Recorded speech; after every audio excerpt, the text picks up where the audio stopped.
Hi! Welcome back again to Brayla's channel. Nagbabalik po tayong muli para sa makakatanggap ngayon ng kanilang payout schedule, para sa huling schedule ng March at sa unang payout ng April. Hindi lamang sa NCR maging sa iba pang lugar kung saan at kailan ay yan po ang ating ibabahagi ngayon. But before po tayo mag-start sa ating topic, kung bago ka pa lang sa aking channel, please do kindly subscribe, like, and share na din sa ating mga kaibigan, kaanak o kapwa po natin pensioners, at please do share na din sa ating mga social media accounts para mas marami pa ang makaalam. With no further ado, let's begin na po sa ating topic. To all seniors beneficiaries, social pension, ang huling payout para sa March at unang payout sa buwan ng April. NCR at iba pa alamin.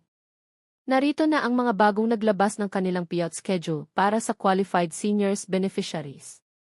Kung isa po kayo sa naghihintay ng inyong payout ay tignan pong maigi ang bawat lugar, venue at oras. Kung ready ka na, tara panoorin po natin.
Sa ngayon ay ito pa lamang ang mga naglabas ng kanilang payout schedule as of this date.